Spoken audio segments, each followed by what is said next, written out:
حرامزاده ها مراقب خودتون باشید. تو نمایشنامه بعدیم خدمتتون میرسم. من کاشف یک شخصیتم. برای من لذت بردن از اون صاحب اثر ارجحیت داره به هر چیزی. مدرن ترها امروز اومدن جنس دیگری از تئاتر رو امروز معرفی کردن در جهان که شاید اگر بگردیم ریشه هاش رو قطعا در استرینبرگ پیدا میکنیم. خواندن استرینبرگ در کنار خواندن آثار ایبسن، در کنار خواندن آثار بزرگان هم نسل یا هم دوره اینها چرا برای ما مهمه؟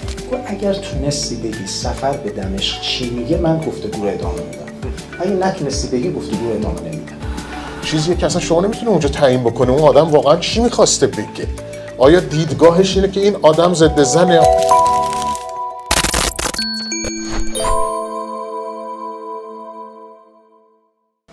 سلام، خیلی خوش آمدین. ممنونم که در این روز چهارشنبه شلوغ و پرترافیک ما رو انتخاب کردین و به این نشست اومدیم تا درباره آثار استرینبرگ صحبت کنیم. مجموعه آثاری که ما الان داریم و میخوایم درباره‌اش صحبت کنیم به ترجمه آقای جواد عاطفه است و قبل از اینکه من برسم به خدمت مهمانان عزیز توضیحی بدم درباره این مجموعه آثار که بسیار ترجمه خوبی هست، خیلی روانه و اینکه وقتی که میخونیم متوجه میشیم که نه با یک اثر ترجمه‌ای روبرو نیستیم که احتمالاً از نویسندگی آقای عاطفه همیان بسیار روی زبان کار کردن و علاوه بر زبان پانویس‌ها و ارجاعات بسیار خوبی داره. یعنی وقتی که ما کتاب رو میخونیم، نمایشنامه رو میخونیم، تقریبا بی‌نیازیم که بریم سرچ کنیم، جستجو کنیم که این چیه و اون چیه. درباره اندیشه‌های استرینبرگ بسیار خوب صحبت کرده و مقدمه خیلی خوبی داره و در انتهای کتاب هم درباره خود استرینبرگ یک سالنامه‌ای داره، یعنی درباره زندگی استرینبرگ در سالهای متفاوت چه کار کرده، چه اتفاقاتی براش افتاده و میگم تقریبا ما رو از جستجو بی‌نیاز خواهد کرد. حالا من سراغ آقای جواد عاطفه میرم در ابتدا و ازشون میپرسم که چرا رفتین سراغ استرینبرگ و انتخاب کردین که آثار اون هم کامل ترجمه کنید. سلام، عصر بخیر، خیلی خوش آمدید. خیلی ممنونم از علی جان و سمیه جان نصراللهی که باعث شدن که من دوباره انگیزه‌ای پیدا کنم که استرینبرگ ها رو که با ناشر قبلی به یک شکست عاطفی، اقتصادی، روحی، روانی رسیده بودم بتونم اون رو ازش بگذرم، چون اکثر این کارها تقریبا 12-13 سال پیش ترجمه شدن، تمام شده بود، ولی من انگیزه‌ای برای چاپ نداشتم. ولی کار به جایی رسید که الان 22 تا نمایشنامه استرینبرگ آماده است، 12 تاش تحویل ناشر شده و تقریبا 10 تا دیگر رو هم سعی میکنم کارهایی که تا نیمه اول در از سال آینده به ناشر بدم و انجام بشه. خیلی خوشحالم که یکی از بزرگان در جان و دل من، محمد چرمشیر عزیز که استاد من بودن و افتخار شاگردیشون رو داشتم دهه 80 در دانشگاه سوره، این آدم کسیه که باعث شد من دوباره نلبندیان برم. یه روز ازشون پرسیدم آیه چرمشیر نلبندیان که؟ گفت برو بگرد پیداش کن. و منم 15 سال دارم میگردم پیداش کنم. همینطور راجع به استرینبرگ، من مترجم حرفه‌ای نیستم. منظورم از مترجم حرفه‌ای یعنی چی؟ مترجم حرفه‌ای کسیه که دستمزد به قاعده و روتینی میگیره برای یک نشر نسبت به بازار کتاب، نسبت به پرفروش‌های روز ترجمه میکنه. فرقی هم براش نمیکنه لذت برده باشه از اون اثر یا نبرده باشه. من کاشف یک شخصیتم. برای من لذت بردن از اون صاحب اثر ارجحیت داره به هر چیزی و من دنبال این نبودم که مثلا من راجع به 2 نفر مشخصا نلبندیان و استرینبرگ دنبال کشفشون بودم به اینجا رسیده، فقط خواستم ببینم. و یک آدمی که باعث شد در از دوست داشتم واقعیتش امروز ایشون هم باشن، دکتر فرهاد ناظرزاده کرمانی. من بخش اول یا به قول دکتر ناظرزاده کرمانی بخشبند اول نمایشک رویا رو در کتاب گزارگرایی ایشون خونده بودم.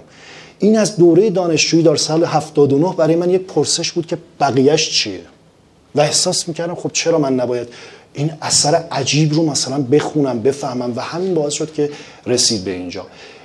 و بعد مسئله بعدی راجع به این که ما در مورد کسی داریم صحبت میکنیم که چرا رفتن به سمتش. اولین ترجمه شکسپیر رو یا به نوعی اقتباس از شکسپیر رو به زبان فرانسه ولتر انجام داد. ولتر جالب دافعه داشت نسبت به شکسپیر، یعنی اصلا یه جوری رفته بود سمتش که میخواست خرابش بکنه، یعنی میگفتش که این برای بربرها نمایشنامه نوشته، برای متمدنین ننوشته. یعنی خشونتی که تو آثار شکسپیر دیده بود به نظرش خیلی وحشیانه و سبوعانه بودش و به نظرش اصلا تو درام فرانسوی آن زمان معنایی نداشت و اومد جولیوس سزار و هملت رو اقتباس کرد، بازنویسی کرد. از دوره ولتر تا به امروز بارها و بارها شکسپیر به فرانسه ترجمه شده. یعنی آثار مهم و کلاسیک به قول پل ریکور ترجمهشون یک امر ناتمامه، هیچ وقت تمام نمیشه. حتما یک روزی یک جوانی میاد بسیار قدرتمندتر از ما، همونطوری که یک زمانی آقای داریوش آشوری ترجمه‌هایی که داشت درخشان بود، الان شاید جوانهایی بیان به دلیل که زبان زایش داره، زنده است، حرکت میکنه و بعد یک سری الان ما مترجمایی داریم که اواخر قاجار مثلا شکسپیر رو ترجمه کردن، حالا آداپتاسیون کردن یا هر اتفاقی که افتاده، ما باید اگه بخوایم اونا رو بخونیم یک جوان امروزی باید اون ترجمه شده شو بخونیم، یعنی تا فارسیش رو متوجه نمیشه به خاطر اون زایش زبان و حرکت زبانه. پس برگردم به پرسش شما، من به یک دلیل برای کشف استرینبرگ رفتم به سمت استرینبرگ و مهمتر از همه این که استرینبرگ این ظرفیت و این قابلیت رو داره که حالا بعداً اگر خواستید من یک کوتاه در موردش خواهم گفت که چرا این آدم مهمه، چه کاری کرده مهمه و اصولاً خواندن استرینبرگ در کنار خواندن آثار ایبسن، در کنار خواندن آثار بزرگان هم نسل یا هم دوره اینها چرا برای ما مهمه. کسی که مثلا امیل زولا میاد در موردش مینویسه، امیل زولا که داریم صحبت میکنیم زمانی که پیامبر زمانه خودش، صاحب سبک، صاحب متد و مهمه. زبان استرینبرگ رو چجوری پیدا کردیم برای ترجمه؟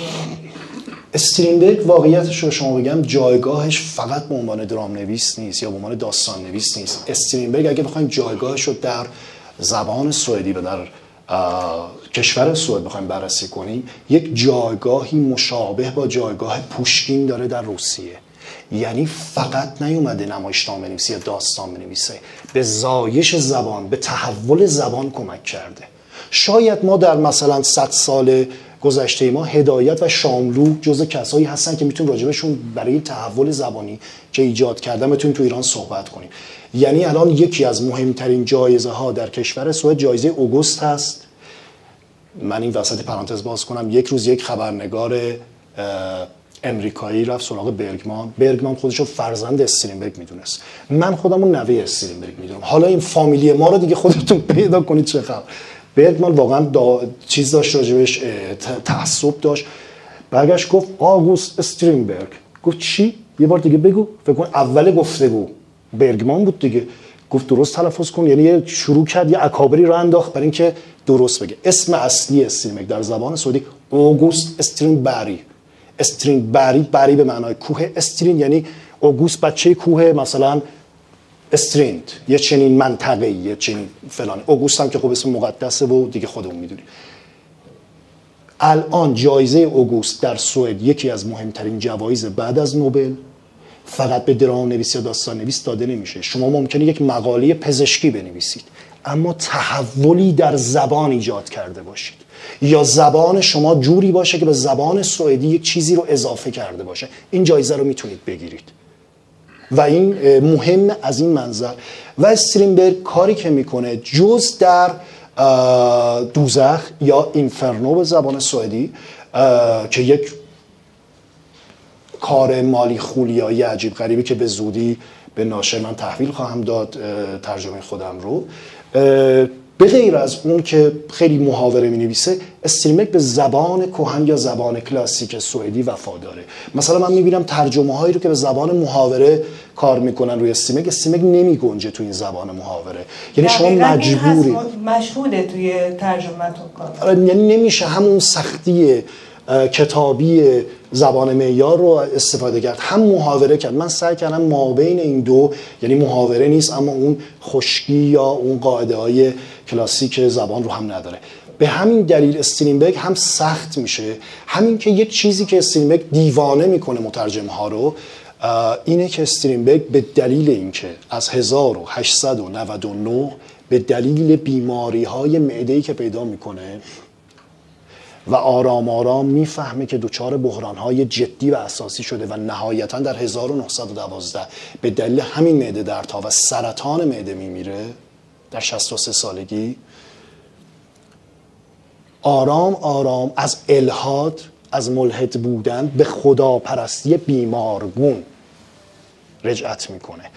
یک چیز خدمت شما بگم، سال 2012 که من و همسرم عاطفه رو دعوت کردن خانه استرینبرگ و موزه استرینبرگ برای 100مین سالمرگ استرینبرگ به سوئد و ما رفتیم اونجا، خیلی فضای عجیبی بود و اینها. یک چیز رو من متوجه شدم، اونها یه چیزایی رو در اختیار کسایی که دعوت کردن میذاشتن. من اونجا متوجه شدم که از 1899 تا 1912 یادداشت‌های روزانه‌ای که استاد روزی شاید 40 صفحه 50 صفحه فقط یادداشت روزانه می‌نوشته، یعنی اصلا بیماری نوشتن داشته. اینها ممنوع المطالعه است برای عموم، چون سراسر مالی خولیاست، سراسر شیزوفرنیه، سراسر پارانویاست، سراسر پارادوکس مطلقه. آدمی که باورتون نمیشه در این حد مدرن بودن به خرافه گرایش پیدا کرده.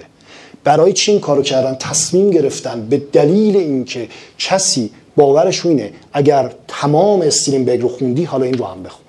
چون اگه کسی که بخواد فقط رویه رو بخونه فکر میکنه با یک آدم روان نژند مطلق طرفه.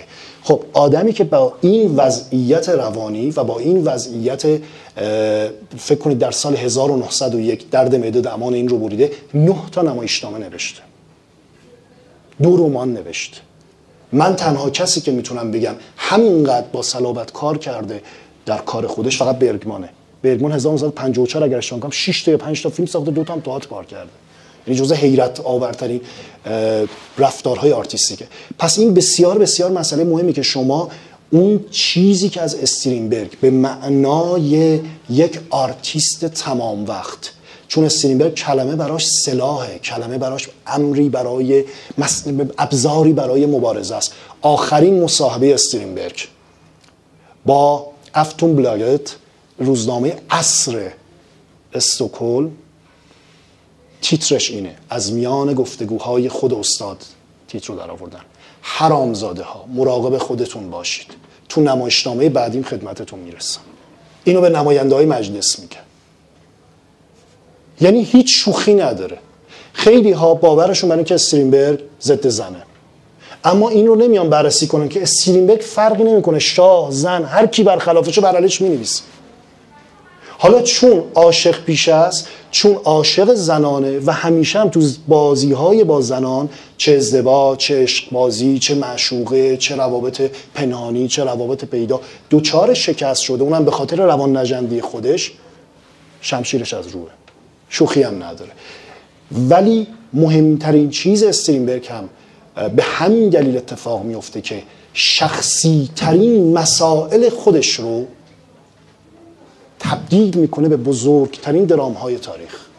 نمونش در یک درگیری با سیری فونسن، همسر اولش که یکی از غول‌های بازیگری قرن 19 سوئد و اروپا است، سیری به اون میگه که اصلا تو از کجا میدونی که پدر بچهای منی؟ نمایشنامه پدر خلق میشه. انتقامشو با شهید کردن کلونل میگیره، میگه منم مثل کلونل شهید این راهم. در یک درگیریش که فکر میکرده سیری این با زن بازیگری ارتباط داره، نمایشنامه قوی‌تر رو تو یک شب مینویسه که هنوز این مونولوگ انگار یک نویسنده دیروز نوشتتش، انقدر مدرن و بروز و نوع. و جالب بزرگان تئاتر از خانم جولیت بینوش، مریل استریپ و بسیاری از بزرگانی که در سینما و تئاتر ما میشناسیم، چالش بازیگریشون بوده توی دوره تاریخی نمایشنامه اجرا بکنه. پس یکی دیگه از مهمترین چیزهایی که باعث میشه در ادامه سوال اولتون من جذاب بوده برام رفتن سمت استرینبرگ، این که چطوری ممکنه یک نویسنده از شخصی ترین مسائل خودش، بزرگترین تراژدی ها یا حتی کمدی هایی که به نظر من بیشتر تراژیکمدی ان بسازه و شاهکارهای درام رو خلق بکنه. خیلی ممنونم. بریم سراغ استاد عزیز و بزرگوارم آقای محمد چرمشیر نمایشنامه نویس که احتیاجی به معرفی به نظرم ندارن. من خیلی خوشحال و خوشبختم که در کنار شما هستم و بسیار از شما یاد گرفتم همیشه. استاد، ما درباره استرینبرگ شاید حالا وقتی دانشجو هستیم بیشتر اینو بهمون میگن که خب استرینبرگ یک نمایشنامه نویس زن ستیزه. حالا اوکی، بر نمایشنامه هاش این مشهوده، آقای عاطفه هم دربارش توضیح دادن، ولی غیر از این استرینبرگ واقعا یک نمایشنامه نویسیه که دارای اندیشه است. شاید چیزی که یک نمایشنامه نویس رو به نظرم میتونه متمایز کنه از باقی نمایشنامه نویس ها همون داشتن اندیشه است. میشه درباره اندیشه استرینبرگ کمی برامون توضیح بدید؟ والا خیلی دلم میخواد که به جواب سوالتون ندم. دست شما در حالا میگم چرا نمیدم. اول بذار من تبریک به جواد بگم و تبریک به سمیه بابت کاری که هر دو با هم انجام دادن. جوابتون رو میخوام از یه سمت دیگه بدم.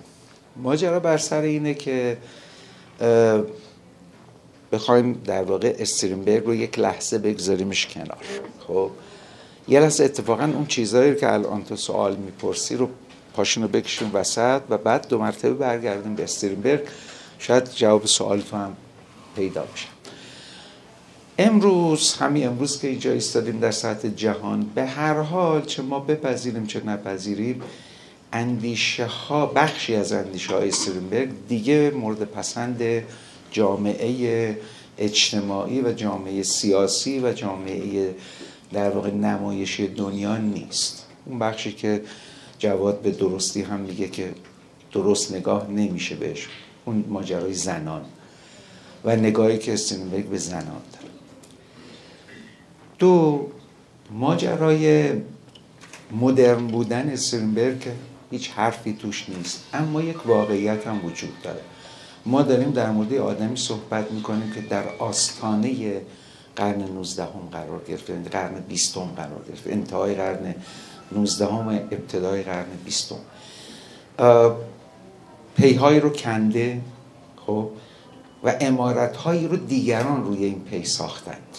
خب امروز به یه عبارتی میگم، باز اگه استرینبرگ رو بگذاریم که به عنوان فقط یک نمایشنامه نویس نگاش کنیم، خب مدرن ترها امروز اومدن جنس دیگری از تئاتر رو امروز معرفی کردن در جهان که شاید اگر بگردیم ریشه هاش رو قطعا در استرینبرگ پیدا میکنیم، اما در سطح، یعنی شانشمندیش رو در واقع او انجام داده، اما بنایی که روش ساخته شده هر روز داره در واقع تغییر و تحولاتش رو انجام میده. یعنی 2 عنصر الان در همین در حال حاضر در استرینبرگ داریم دنبال میکنیم که نمیتونیم روش بایستیم. اون چیزایی که اعتبار استرینبرگ محسوب میشن، یکی نگاهشه به امورات اجتماعی، 2 در واقع مدرن بودنش در نمایشنامه نویسی.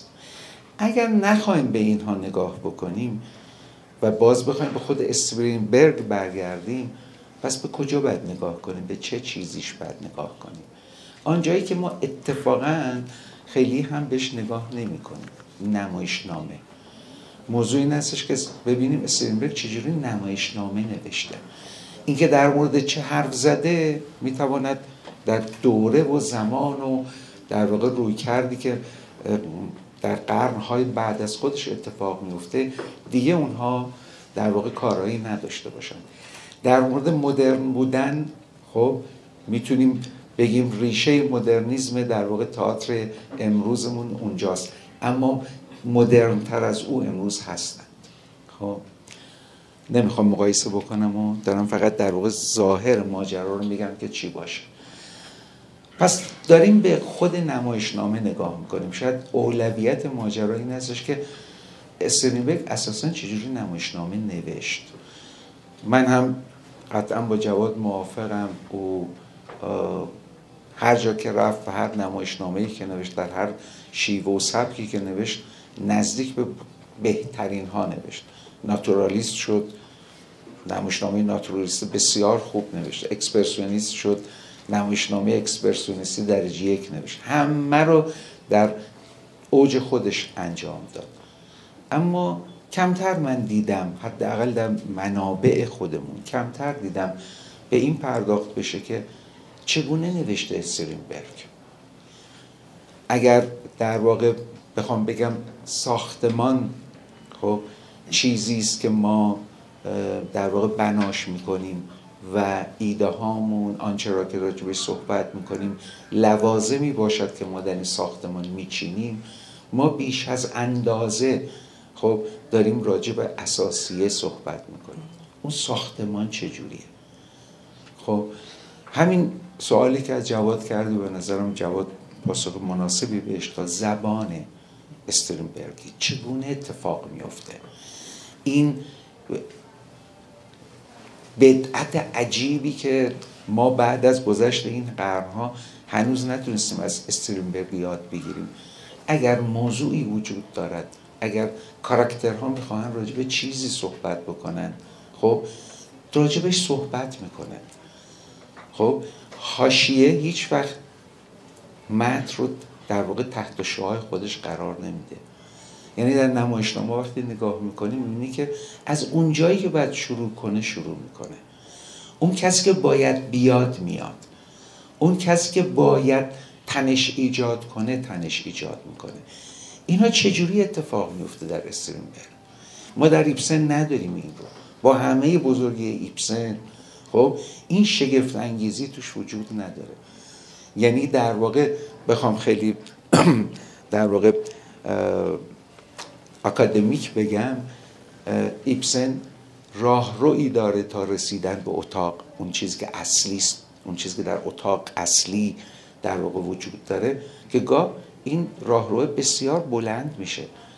اما استرینبرگ این تناسب بین راهرو و اون اتاق رو انقدر شگفت انگیز انجام میده خب که آدم مات و متحیر میمونه. تو سونات اشباح در لحظه اول اگر تو با استرینبرگ آشنا نباشی میگه چه خبره، یا یه آدمی نشسته روی صندلی چرخدار داره یه چیزهایی به خودش میگه که تو به خودت میگی اینا چیه داره میگه، و بعد با یک صحنه اعجاب انگیز ورود یک دانشجو و صحبتش با یک در واقع شیرفروشی که تازه ما نمیدونیم همه دارن میبیننش، او فقط داره میبینتش، هیچ حاشیه‌ای نمیره. اگر قراره که چیزی رو بگوید همونجا میگه، اگر قراره کسی چیزی رو بگوید او درست انتخاب میکنه. به نظرم اینها در استرینبرگ خیلی شگفت انگیزتره. میدونی ما هیچ وقت سراغ نمایشنامه نویسی استرینبرگ نرفتیم، شاید فی‌الواقع سراغ هیچ کدوم از بزرگامون نرفتیم ببینیم چگونه نمایشنامه می‌نویسن. یعنی اینقدر که بیشتر پرداختیم به این که چه میگویند، خب کمتر پرداختیم به این قضیه که چگونه میگویند.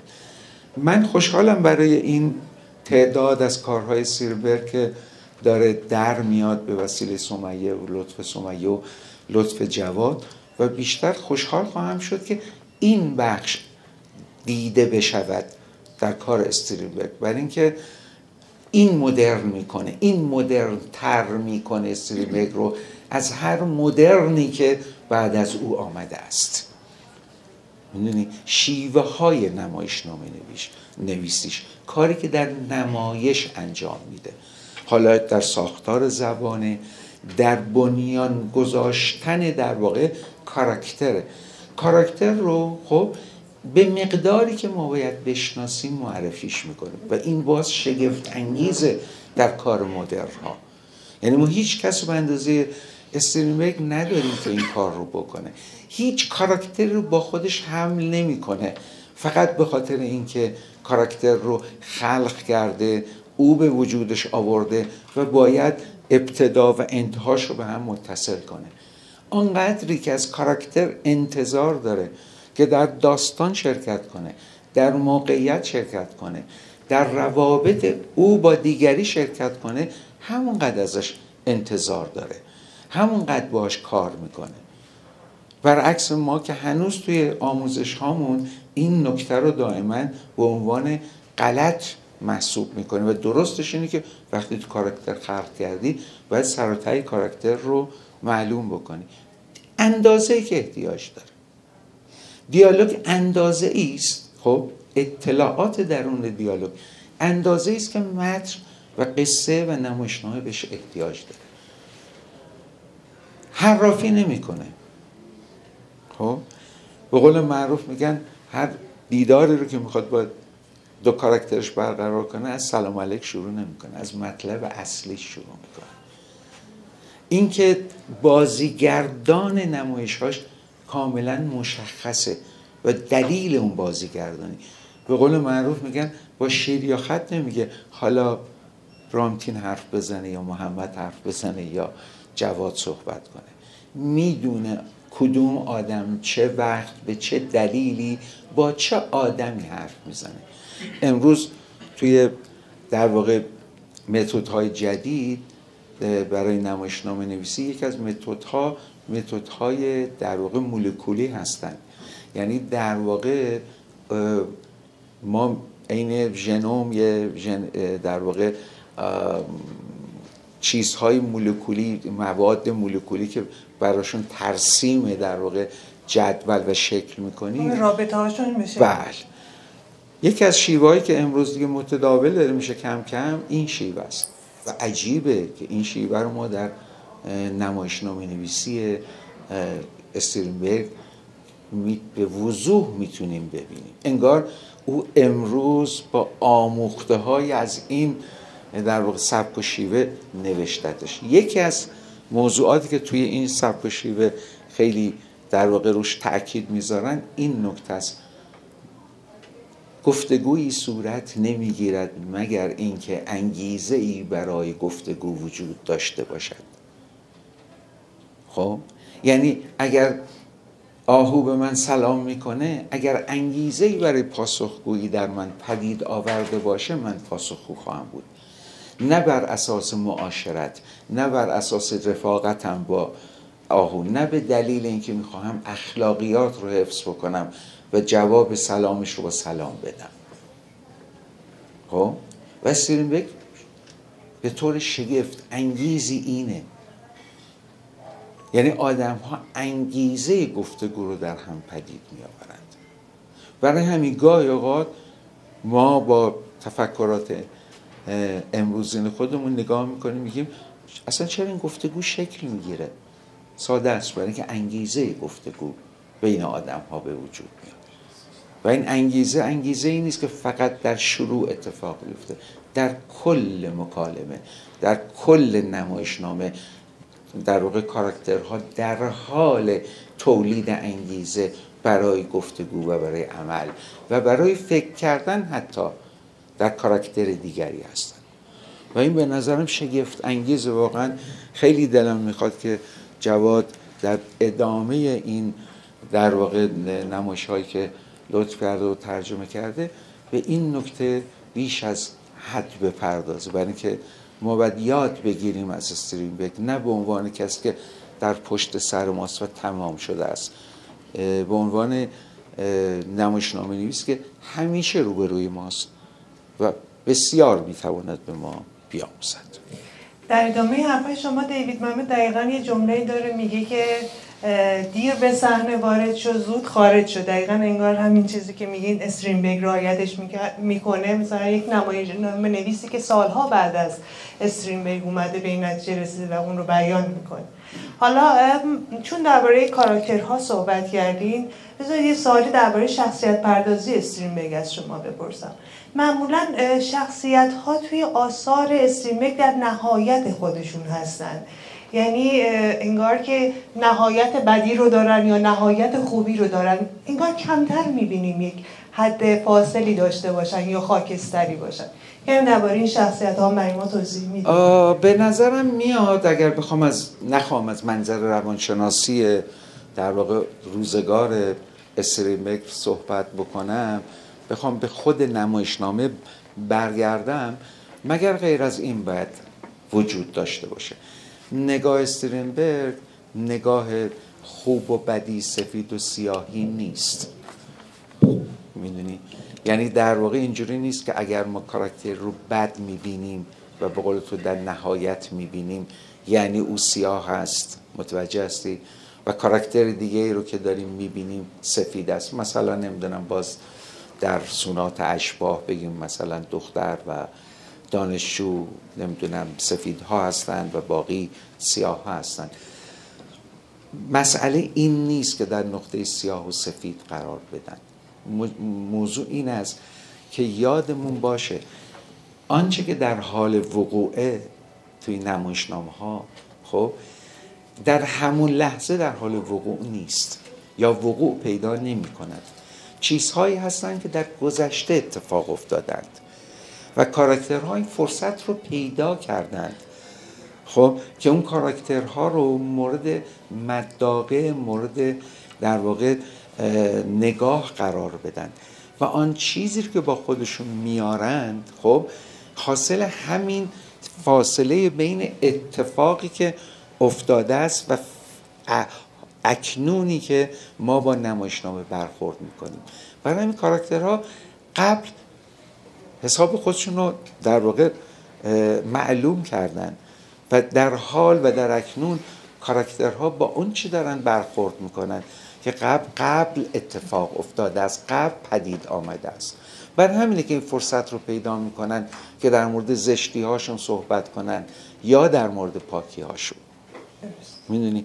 یعنی میخوام بگم در منطقه و سیاه و سفید اگر هستند نه مثل رومانتیک ها در واقع مطلقاً سفید مطلقاً سیاه. اون پیشینه خیلی پیشینه نکته مهمی است در آثار استرینبرگ. آنچه که گذشته است امروز رو داره میسازه، نگاه امروز رو میسازه، داوری امروز رو میسازه، حتی به نظرم دیالوگ های امروز رو میسازه. یعنی انگار ما امروز قرار گرفتیم که یک بار دیگه به داوری کنیم آنچه که اتفاق افتاده است. برای همین به نظرم اصطلاح خوبی داره به کار برده میشه در نهایت خودشون. کاراکترها واقعا در نهایت گذشته گذرونده خودشون هستند.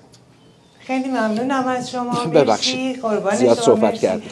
برسیم خدمت آقای رامین شهبازی مدرس دانشگاه و منتقد. میسپارم به شما آقای شهبازی، چون قبلش ازتون پرسیدم میخواین درباره چی بگین و ارتباط استرینبرگ با سینما رو میخواستین برای ما بگین.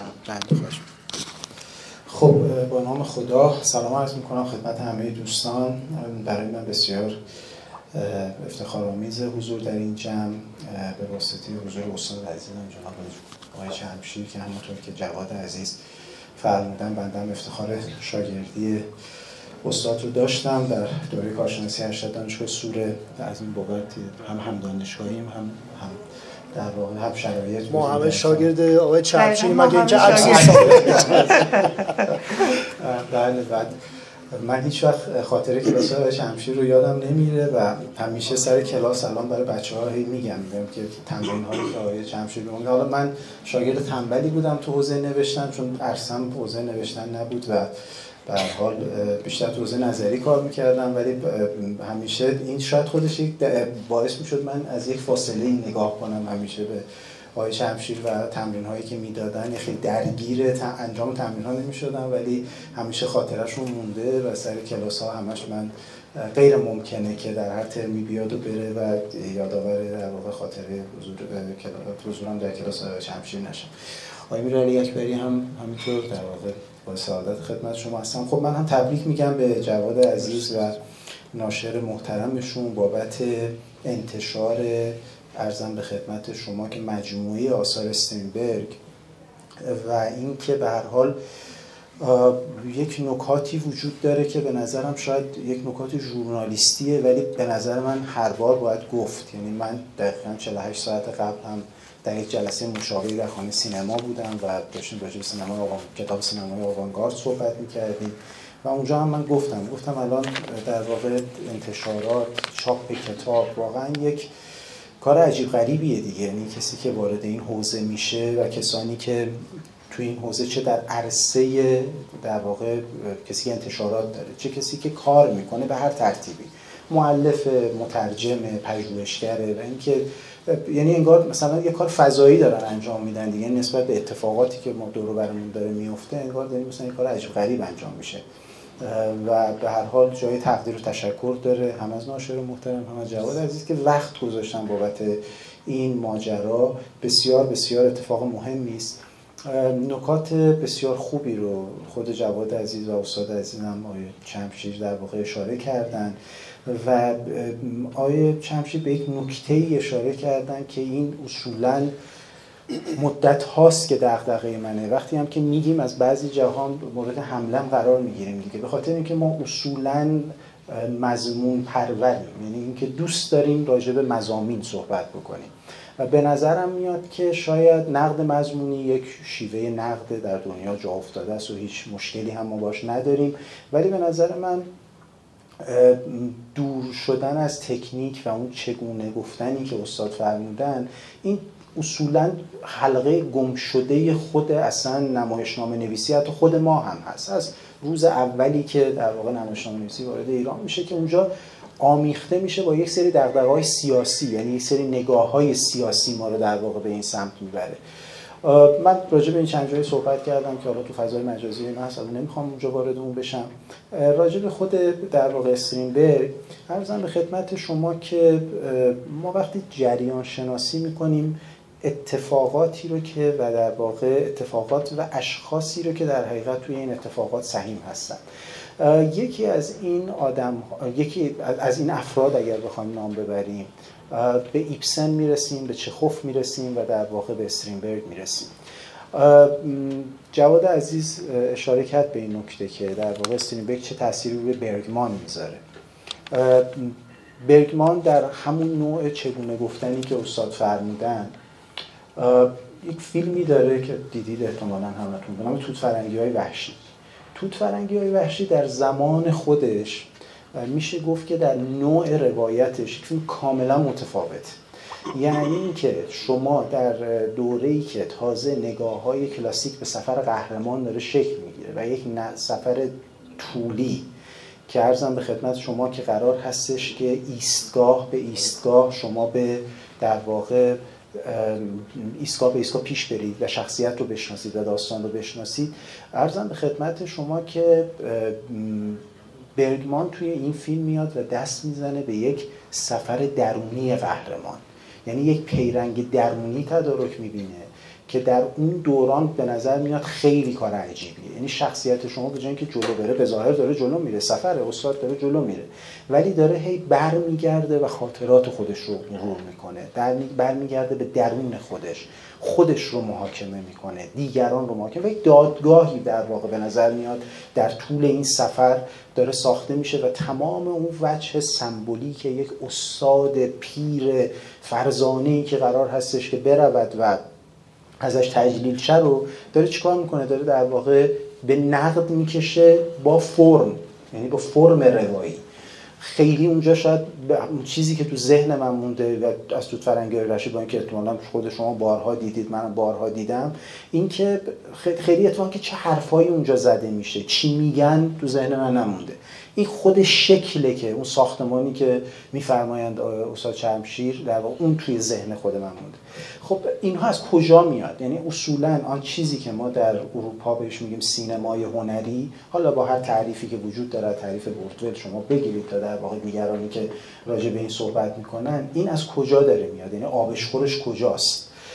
آبشخور سینمای هنری اروپا چیزی نمیتونه باشه، نمیخوام بگم بجز قطعیت بهش، ولی حالا عناصر مختلفی هست دیگه، ولی پای اصلیش رو در واقع توی نمایشنامه‌های مدرن محکم میکنه و در حقیقت از اونجاست که با سنگینی گام بعدی رو برمیداره جلو میذاره. سینمایی که علیرغم تمام فراز و نشیب‌هایی که داشته هنوز سینمای قابل رجوعیه. یعنی اگه کسی بخواد توجهش به ذات سینما باشه، توجهش به تصویر باشه، نه لزوما بله به مسائل مضمونی که میگن به جای خودش میتونه مهم باشه، و بعد حتی تأثیری که این توی سینمای امریکا میذاره، عرضم به خدمت شما که چیزی نمیتونه باشه جز همین نمایشنامه‌هایی که ما از اونها به عنوان نمایشنامه‌های مدرن یاد میکنیم و در واقع اون رو به این شکل پیش میبریم. جالبه که استرینبرگ به صورت خاص‌تر و به صورت مشخص‌تر، به خاطر اینکه خودش دوره فکری رو در فرم تجربه میکنه. یعنی از نگاه ناتورالیستی شما نمایشنامه پدر میرسید به سونات اشباح و عرضم به خدمت شما نمایشنامه دیگری که تو این حوزه داره می‌نویسه. این که چه میگوید، یه خاطره‌ای رو من بگم از سفر به دمشق. استاد مرحوم سمندریان نمایشنامه رو داشتن ضبط می‌کردن، نسخه تلویزیونیش رو در استودیوی دانشگاه تربیت مدرسین. من خدمت ایشون رسیدم و قرار بود گفتگویی ما با هم داشته باشیم. بعد نشستیم و اینا شروع کردیم گفتگو کردن و اینا. گفت اگر تونستی بگی سفر به دمشق چی میگه، من گفتگو رو ادامه میدم. اگه نتونستی بگی گفتگو رو ادامه نمیدم. یه بار این چالش رو با آقای استاد بهرام بیضایی خدا حفظشون کنه با ایشون هم داشتم. خیلی خوبم، سنم کم بود اون موقع و اینا. بعد خیلی نشستیم در واقع گپ و گفت که از تو همونجا در اومد که ماجرا نمیخوام بگم من میدونستم چیه، نه نمیدونستم چیه، و اونجا گفتگو کردیم و همونجا انقدر گفتگو کردیم که این در واقع ماجرا شکل گرفت. و گفتگویی بود که منتشر نشد متاسفانه. عرضم به خدمت شما که سر همین در واقع اونجا چیزی که به یاد من مونده همین پیچیدگی فرمه. یعنی منظور مرحوم استاد سمندریان هم همین بحث پیچیدگی فرمه بود که ببینیم که این چگونه در اتفاق میفته. خب نمایشنامه‌های ایبسن شاید همونطور که در واقع قطعاً استاد فرمودن، شاید شکل و شمایل مشخص تریه. یعنی شما حتی اگه هرم فریتاگ رو بیاید یه تغییری توش ایجاد بکنید و اون در واقع بعد در واقع سقوط رو از بعد از در واقع اون کلایمکس بیاین پایین، اونجا در واقع مقدار کوتاه‌تر میشه، ولی شما نقطه اوج طولانی تری دارید. پرولوگ اگه بشم بگیم، حالا پرولوگ در واقع تو گیومه در واقع پرولوگ طولانی تری دارید ولی در واقع از اوج تا فرود کوتاه‌تری دارید. شاید بشه اینو در واقع یه جوری اونجا توجیه کرد و تو نمایشنامه‌هاش عرضم به خدمت شما که اونو دید. ولی در استرینبرگ شما اینو نمی‌بینید. در استرینبرگ همونطور که عرضم به خدمت شما جواد عزیز بهش اشاره کرد، یک جور درهم‌آمیزی ذهنی می‌بینید که این درهم‌آمیزی ذهنی به فرم نمایشنامه هم منتقل میشه. به خاطر همینه که شما ساختارهای موزاییکی، ساختارهای اپیزودیک رو بیشتر می‌بینید. اتفاقی که استاد فرمودن بعدها توی سینمای اروپا، توی ادبیات نمایشی اروپا و امریکا بعدها اینو می‌بینید.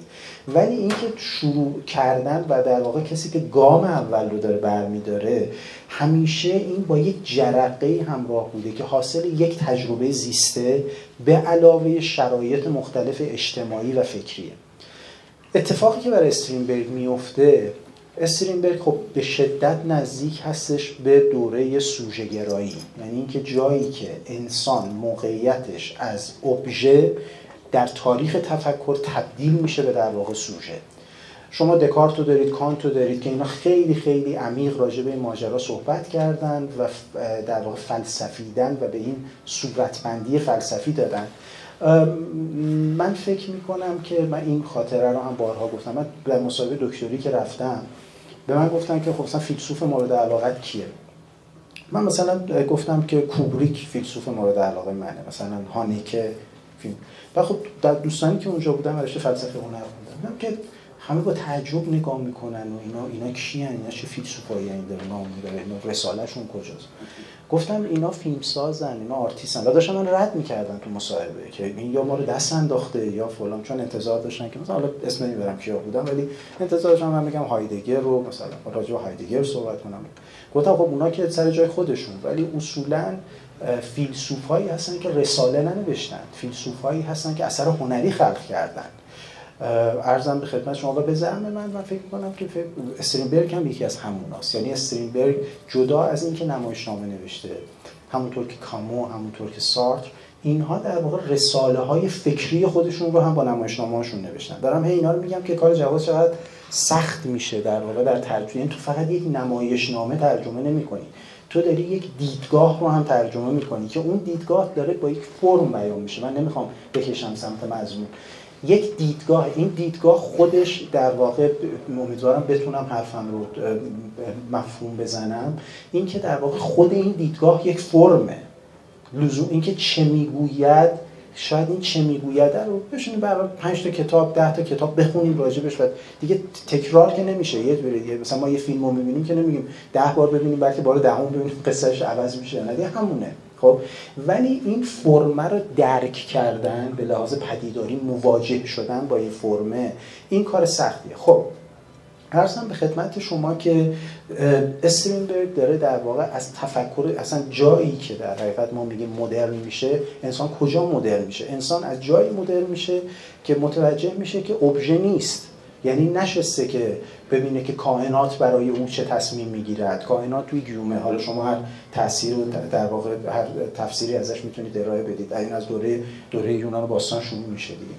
به سفود مردم جمع میشن، توی اودیب جمع میشن که چرا این اتفاق افتاده، تو بگو ما چه کرده ایم که این اتفاق بر ما حادث شده.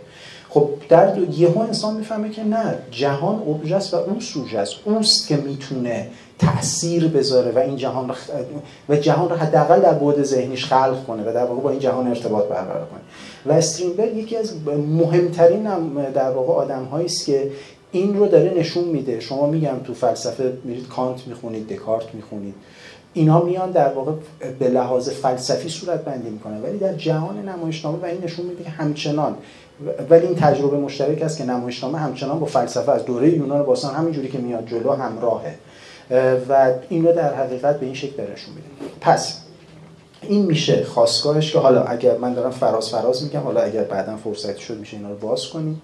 عرضم به خدمت شما و بعداً که میاد جنس در واقع یک جنس نمایشنامه نویسی که کامرشپیل رو که در واقع استرینبرگ داره تقریبا بهش میپردازه، او پایه‌گذاریش میکنه. بعداً شما میبینید که این چگونه وارد حوزه سینما میشه. سینما میاد در واقع این نگاه رو میگیره، این نگاه فرمی رو میگیره و با ابعاد دیگری که در نشان دادن امکان داره براش، اون رو عرضم به خدمت شما که بیان میکنه. The Last Laugh یا در حقیقت آخرین لبخند، فیلم مورناو اگر دوستان دیده باشن، این فیلم میشه گفت که کاملا به یک نوعی، البته خب در سطح بیانی پایین تر از در حقیقت فرمی که در واقع استرینبرگ میگه، میبینید که در حقیقت همون دغدغه ها رو داره بیان میکنه و باز هم اونجا شما داستان یک پیرمردی رو دارید که این نگهبان یه هتلیه، یه لباس شبیه لباس نظامی میپوشه، با این حال میکنه دیگه. بعد میان یه روز بهش میگن دیگه تو نیستی، یه آدم جوون میخوان بزنیم، تو باید بری از مثلا سرویس‌های بهداشتی در واقع مسئول اونجا بشی. این شکست میخوره و اصلا به هم میریزه، لباسو میدزده، میخواد بره خونه‌اش، هنوز به خانواده‌اش بگه من این لباسو میشم. خب تجربه‌ای که در حقیقت اونجا دارن میکنن در نشان دادن، یه به نظر میاد که ابعاد فکری استرینبرگ و افرادی مثل او داره ترجمه میشه در واقع به زبان تصویر. صحنه‌ای هستش که این مرد داره تو خیابون راه میره و نگاه میکنه، میبینه که چگونه این ساختمان‌ها دارن کج میشن، چگونه اینها دارن او رو تحت فشار میذارن و محیط اطرافش داره تحت فشار میذاره. یعنی در حقیقت یک جور تجربه ترجمه و تجربه تصویری در حقیقت از آن چیزی که استرینبرگ داره به ما میگه و همونطور که استاد فرمودن البته اینا کامل میشه و اینکه امروز ما شاید اونا رو خیلی با شکل‌های بهتر به لحاظ پیشرفت تکنولوژی بتونیم ببینیم، در حوزه متن عرض می‌کنه. به خاطر همین ولی باز اونجا هم شما می‌بینید این اتفاق که داره میفته. پس در حقیقت یک اتفاق جهان شموله. انسان ذهنش اینجا خودش یک ذهن آزمایشگاهیه، داره تجربه میکنه این شکل دیدن جهان رو. خیلی فرق میکنه ها. ما امروز نشستیم، امروز اولین روز سال 2025 هم هست، داریم در واقع امروز راجع به یک تجربه نگاه صحبت می‌کنیم. سر بعضی از کلاس‌ها می‌ریم مثلا من فیلم روانی ایشکاگو می‌ذارم یا مثلا راجع به راوی، راجع به شروع فیلم مثلا صحبت می‌کنیم. ای بابا این الان چه اهمیتی داره ما ببینیم ایشکاگو روانی رو چجوری شروع کرده و اینا. عرضم به خدمت شما میگم خب باید بری خودتو بذاری اون موقع، یعنی اون زمان چه اتفاقی داره میفته و این خیلی مهمه که ما این نقطه شروع رو در واقع در نظر بگیریم. تاریخ تفکر با این افراد داره شکلش عوض میشه و این اتفاق همونطور که چقدر خوب آغاز کردن استاد شمشیر بسرو و این داره در فرم اتفاق میفته. عناصری داره پاشون به داستان کشیده میشه که تا قبل از اون شاید ما فقط میگفتیم که به عنوان یک بخش مثلا بک استوری، راجع به پیش داستان وقتی صحبت میکنیم. آره دیگه، مثلا این پیش داستانی وجود داره که بر اساس اون داستان شکل میگیره، ولی داره در واقع استرینبرگ به ما میگه که تو ببینید پیش داستان چگونه داره زیست میکنه در متن و تبدیل میشه به یکی از شیوه های حضور در متن. چگونه در ما امروز میگیم که شما پیش داستان رو به این طرق میتونید توی فیلمتون نشون بدید، توی نمایشنامه‌تون نشون بدید. خب یکیشو در واقع اون دوره استرینبرگ در آغاز داره میگه و اتفاقا رفتن به این سرآغازها و نحوه چگونگی شکل‌گیریشون به ما اتفاقا امروز کمک میکنه که ما امروز خب چه کنیم. یعنی من امروز باید چه کار کنم موقع نوشتن نمایشنامه، موقع نوشتن فیلمنامه، موقع ساختنم و در حقیقت این بحثا. و بعد ویژگی بعدیش بحث زبانی. من دیگه نمیخوام وقت دوستان رو بیشتر از این بگیرم. حالا اگر فرصتی شد که راجع به این بحث زبانی هم صحبت میکنیم و اونجا اتفاقا فکر می‌کنم دیگه جواد عزیز بیشتر باید وارد بحث بشه که در این تفاوت‌ها، چون استرینبرگ تک زبانه نیست، یعنی که با یک شکل نمی‌نویسه، متناسب با نمایشنامه‌هاش می‌نویسه. البته من سوئدی بلد نیستم، اینجا یه خوردم راجع به بحث خود زبان و اینکه ترجمه زبان یا اصل زبان، راجع به این هم باید خود گفتگو به نظرم بکنیم.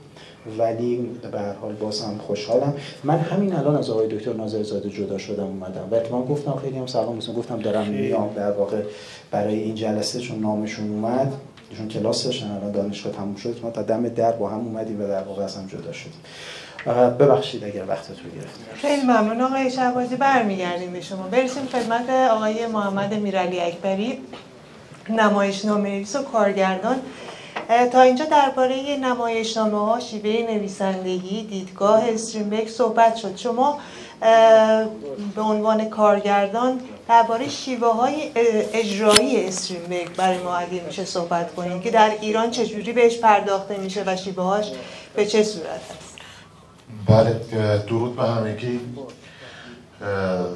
یه خود سخت جلو آقای چرمشیر من میخوام صحبت کنم. بالاخره پیشکسوت ما بودم. من یادم یه جوجه دانشجوی تئاتری بودم، تو تئاتر 5 تا کار اجرا میرفت، 4 تاش نمایشنامه‌اش آقای چرمشیر نوشته بود. یعنی به هر حال از اون زمان بوده، بالاخره ایشون پیشکسوت ما و خب خیلی کار کردن. رامتین عزیزم که دوستای خوب من هستن، خب من دانشم واقعا 1/10 رامتینم نیست، یعنی اصلا بحث شکست نفسی نیست. رامتین یک استاد درجه 1 به هر حال تحلیلگر منتقده و خب اشراف بیشتری داره. من حالا از دید خودم به عنوان کسی که چندین سالی هستش در تئاتر این کشور مشغول هستم، دیدگاه برخورد خودم و تجربه خودم با استرینبرگ رو صحبت میکنم. یه کوتاه هم راجع به نمایشنامه نویسیش میگم از منظر این نمایشنامه نویس و بعد وارد بحث کارگردانی میشیم. اولا مرسی از جواد عزیز که دعوت کرد و گفت لطف داشت. واقعا من جواد دوستان خیلی عزیز منه. ما با هم یک کاری هم امسال شروع کردیم. من پا کردم تو کفش همسال آقای نصراللهی که سالیان سال دارن کار نشر میکنن. ما امسال نشر رو انداختیم که جواد عزیزم دبیرش هستن و داریم میریم و جواد گفتش که اگر میتونی بیا صحبت، چون معمولا من نه تحلیلگرم نه منتقد. ممنون شد. خواهش میکنم. جواد در واقع کار بزرگی انجام داده، اینکه 25 تا کار استرینبرگ رو ترجمه کرده و نشر مهرگان خردم قرار داد به این شکل خیلی قشنگ و زیبا اینها رو داره در میاره که ماندگار خواهد شد و این اتفاق باید بیفته تو مملکت ما، چون به هر حال استرینبرگ بسیار نمایشنامه‌نویس مهمیه. من ورودی 73 نمایشم و ادبیات نمایشی خوندم. محمود رضا رحیمی هم کلاس من بود. اولین کسی که استرینبرگ رو با من آشنا کرد محمود رضا بود، چون داشت پدر استرینبرگ رو کار میکرد که توی قشقایی هم اجرا رفتن اون سالهای 70. نمیدونم شما اون کار رو دیدید یا نه. و خب خیلی با جواد صحبت میکردیم راجع به پدر به عنوان یک نمایش ناتورالیستی. بعد دکتر ناظرزاده یک کتابی در آورده بود به اسم گزاره‌گرایی. در گزاره‌گرایی بود، گزاره‌گرایی نبود، فکر کنم توی یه چیزی بودش. آره یه کاری بودش. بفرم یه کتاب 2 جلدی بود یادمه که بخش‌هایی از نمایش یک رویا رو در واقع اونجا گذاشته بود، کامل نبود، که من یادم همین 4-5 صحنه‌اش رو خوندم به عنوان یک دانشجوی ادبیات نمایشی که خب واقعا من حرفه اولم نمایشنامه‌نویسی و عاشق نمایشنامه‌نویسی ام. حالا هنوز به تعداد نمایشنامه‌های استاد نرسیدیم، ولی فکر کنم آقای از نظر تعداد آقای جمشید اول باشه، من دومیم، چون من واقعا خودم بسیار علاقه دارم به نمایشنامه نویسی، همکارم، هم فانه برام و خب لذت میبرم که بتونم سبک‌های مختلف رو بنویسم. اون موقع یادم اون نمایشنامه با اینکه نصف نیمه بود خیلی تأثیر گذاشته بود رو من، که بعدش جواد عزیز اومد و این رو کار کرد. همون موقع یادمه به من وقتی نمایش یک رویا اولین بار که در آمده بود به من گفتش که اگر بشه تو اینو اجرا بکنی خیلی عالیه. من خودم هم خیلی مشتاق بودم، چند تا هم رفتیم خریدیم، گفتم اول جواد بذار یه نمایشنامه خونی رو بندازیم بعد بریم ببینیم چیه، که متاسفانه نشد. یعنی این یه آرزویی بود که موند و خب چون اصلا پروداکشن ایرانی من فکر کنم جواب اون نمایشنامه به اون بزرگی رو نمیده. بعد که به من جواد جان گفتن، دوباره برای اینکه مرور کنم یک بار، چون سالها بود نخونده بودم، برای تو این 7 سال تو این 4-5 روزه نشستم و این تعداد کارا رو خوندم و طلب کارا رو که البته ترجمه های نلبندیان چون هنوز اون رو چاپ نکردیم. دیروز داشتم میخوندم، یک چیزی که در استرینبرگ منو واقعا تحت تاثیر قرار داد دوباره، شجاعت این آدم بود. شجاعت از چه جانب دارم میگم؟ یعنی این درسیه که من به عنوان نویسنده ایرانی میخوام بگیرم، چون ما تو ایران به خاطر شرایط فرهنگی، عرفی و سیاسی همیشه ازش فرار کردیم. اینه که این آدم به شدت خودش رو افشا میکنه در نمایشنامه‌هاش. یعنی گاهگداری بود که من با جواد عزیز صحبت میکنم، میگه این اتفاق تو زندگیش افتاد، اینو افتاد. مثلا دیروزم زنگ زدم بهش چون پلیکانو بعد مدت رو خونده بودم، خیلی کار دارکی بود و زنگ زدم گفتم جواد این چه کار وحشی بود واقعا. چی رو گفتش که آره این اتفاقات تو زندگیش افتاده بود که این رو آورده بود. این یه شجاعته که ما نقاط تیره و تاریکی که در وجودمون باشه، در زندگیمون باشه رو سانسور نکنیم و شجاعانه اینو بیایم افشا بکنیم. خب این مسئله تو کشور ما یه خورده غریبه. من فکر نمی کنم آدما خیلی شهامت اینو داشته باشن از نقاط تاریک خودشون بیرون بکشن و به دیگران نشون بدن. من حالا در رابطه با نمایشنامه نویسی میگم، راجع به رمان یا داستان اطلاعی در این زمینه ندارم. خیلی من ندیدم در نمایشنامه نویسان ما که نقاط تاریک خودشون رو انقدر بیان راحت عنوان بکنن. یه جایی من کتاب استنفورد مایزنر رو میخوندم راجع به تکنیک بازیگری، چون الان یه 10 سالی هستش که تدریس بازیگری هم میکنم. میگفت بازیگر، هنرمند، هنرپیشه باید توانایی اینو داشته باشه که خودش رو افشا بکنه. در نویسندگی هم همینه. این افشا کردنه خیلی برای من جذابه، کاری که واقعا استرینبرگ داره انجام میده. بی‌محابا میریزه اون لایه ها رو بیرون. شما اول جلسه به چیزی اشاره کردید، گفتید که از استاد پرسید که آیا به نظر شما استرینبرگ ضد زنه؟ این چیز حاشیه‌ایه که ما واقعا نه جسارت دارم میکنم، چیزیه که بیشتر درباره استرینبرگ گفته میشه. این حرف‌ها میدونید، نه به نظر من، از دیدگاه من، این دیدگاه نمیتونه اطلاق بشه به یک فردی که آقا مثلا 4 تا شخصیتی داشته که اون زنهای خوبی نبودن از روی، حالا ما بیایم بگیم که مثلا این آدم اینجوری. به اورپید هم اینو میگن اورپید هم ضد زن بوده، ولی به نظرم بهترین شخصیت‌های زن در نمایشنامه‌های اورپیده که همه بازیگران بزرگ دوست داشتن این رو بازی بکنن. نویسنده، نمایشنامه نویس، به قول زنده یاد استاد محمد میگه از جان خودش میکند و میگذارد. شما نگاه کنید، توی مثل دارم میگن ورزش، توی بدنسازی، بادی بیلدینگ، کسانی که میرن شروع میکنن وزنه زدن، اونها دارن عضلاتشون رو تخریب میکنن. بدنسازی نیست، دارن تخریب میکنن عضله رو. عضله پاره میشه در وزنه که میزنن، حالا بعدش باید برن پروتئین بخورن در اون خوردن زیاد که بدن ساخته میشه. در هنر، در تئاتر من میگم نمایشنامه نویس و بازیگر وقتی میرن وارد کار میشن، به روح خودشون جراحت وارد میکنن. اونها وقتی یک نمایشنامه نویس داره مینویسه، داره روح خودش رو چنگ میکشه، روح خودش جراحت وارد میکنه، خونریزی میفته تو روحش و اون بالا پایین شدن حفره ها و احساس ها چیزیه که اصلا شما نمیتونی اونجا تعیین بکنی اون آدم واقعا چی میخواسته بگه. آیا دیدگاهش اینه که این آدم ضد زنه؟ آیا دیدگاه نسبت بدی به زنها داره؟ شاید همونور شما ببینید امکان داره ما یک نویسنده متبحر زن داشته باشیم که داریم که در روابطش روابط خوبی نبوده و اون هم بخواد اون بعد من بیام بدید بگم نه این داره ضد مرده، مثلا مرد ستیزه.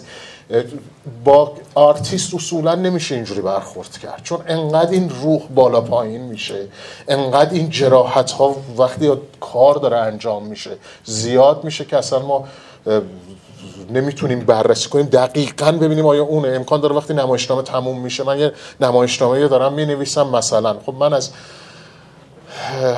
زنده یاد پدرم خیلی استفاده کردم تو نمایشنامه ها. برای رابطه پیچیده‌ای داشتیم، پدر بسیار خوبی بود ولی ما رابطه بسیار پیچیده‌ای داشتیم و به جرئت توی 7-8 تا از نمایشنامه ها پدرم رو آوردم و رابطه‌ای که باهاش داشتم آوردم. جواد اتفاقا یک نمایشنامه بود، ما همه بابک بغراتیم در موقعی بود که پدر من بیمار بود، مریض بود و من اون نمایشنامه رو نوشتم و جواد چون در جریان مسئله پدرم بود اومد و با هم صحبت کردیم.